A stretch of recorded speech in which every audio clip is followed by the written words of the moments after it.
दोस्तों, आज की कहानी है पिता ने बेटे और बहू को अच्छा सबक सिखाया। बेटा, आज पार्क में मोहन जी मिले थे। वे बता रहे थे कि हमारा सीनियर सिटीजन ग्रुप राजस्थान घूमने जा रहा है। अगर तुम कहो, मैं और तुम्हारी मम्मी भी साथ चले जाएं। घर की जिम्मेदारियों से कभी फुर्सत ही नहीं मिली कि तुम्हारी माँ को कहीं घुमा पाता। राजेश जी ने अपने बेटे अमन से पूछा। अरे वाह पापा, ये तो बहुत अच्छी बात है। ठीक है, आप मोहन अंकल जी से सब जानकारी ले लीजिए। अमन ने कहा। बेटा, मैं सब जानकारी लेकर आया हूँ। 10 दिन का टूर है। मेरे और तुम्हारी माँ को मिलाकर 25,000। पापा जी, आपको नहीं लगता कि वह लोग कुछ ज़्यादा ही पैसे भाग रहे हैं?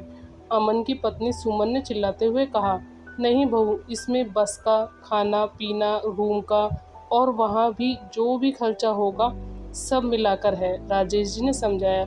नहीं, ये बहुत ज़्यादा है। महीने का आखिरी हफ्ता चल रहा है। अभी हम एक्स्ट्रा पैसे खर्च नहीं कर सकते। आप मना कर दीजिए। भजन कीर्तन की उम्र में घूमने जाएंगे? फिर मम्मी जी को बीपी की समस्या है। रास्ते में कुछ हो गया तो आप अकेले क्या करेंगे? लेकिन बहू, अभी सब हमारी उम्र के लोग जा रहे हैं और तुम्हारी मम्मी को कुछ नहीं होगा, बल्कि बाहर घूमने जाएगी तो उसको भी अच्छा लगेगा। इसलिए मैं यह मौका खोना नहीं चाहता।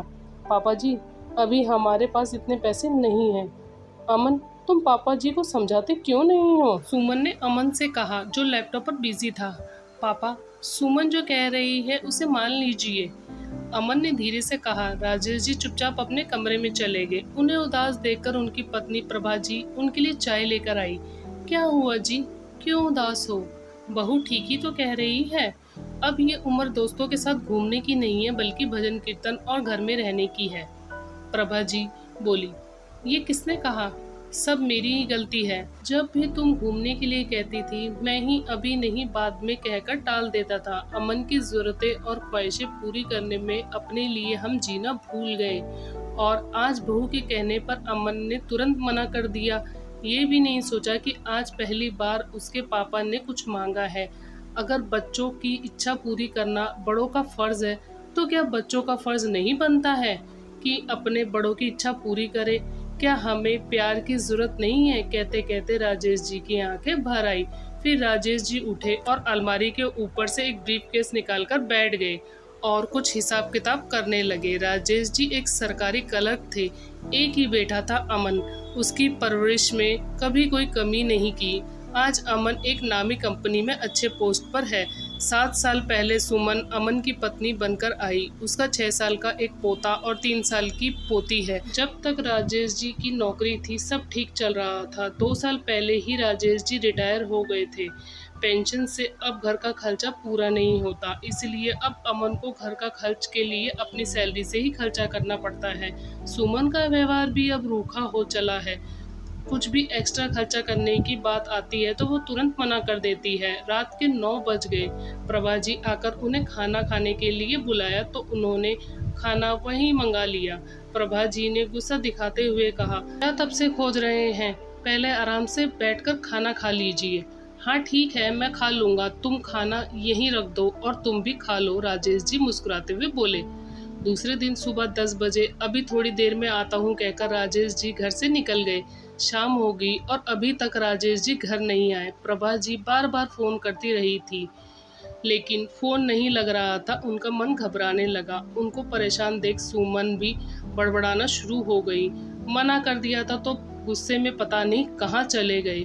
ये भी नहीं सोचते कि देर हो रही है तो एक फोन कर दे। अब बच्चों को छोड़कर इन्हें ढूंढने जाओ।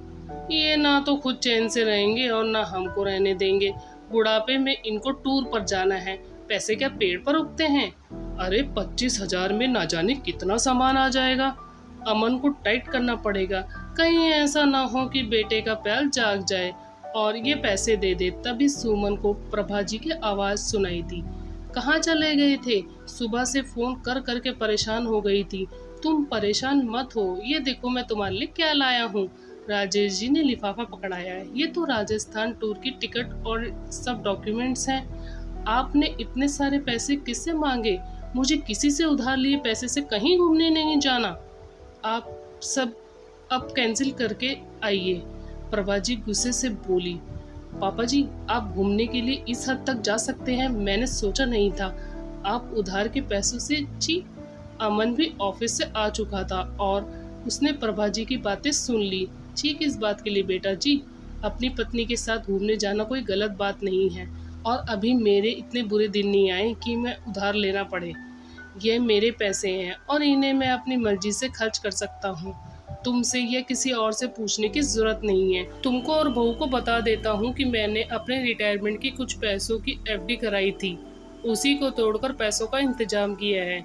मैंने जो भूल की बेटा वो तुम मत करना। अपने बच्चों की सभी ख्वाहिशों को पूरा करने में अपनी और अपनी पत्नी की खुशियों को मत दबाना, क्योंकि बच्चे हो या बड़े सभी को प्यार की जरूरत होती है। राजेश जी की ये बात सुनकर अमन की आंखें शर्म से झुक गई। अरे हाँ, एक बात बताना भूल गया। टूर से आने के बाद मैं और प्रभा अपनी गृहस्थी अलग बसाएंगे। तुम लोग वो समझकर हमें कहीं वृद्धाश्रम भेजो, उससे पहले हम खुद अलग हो जाते हैं। प्रभा, क्या तुम मेरा साथ दोगी?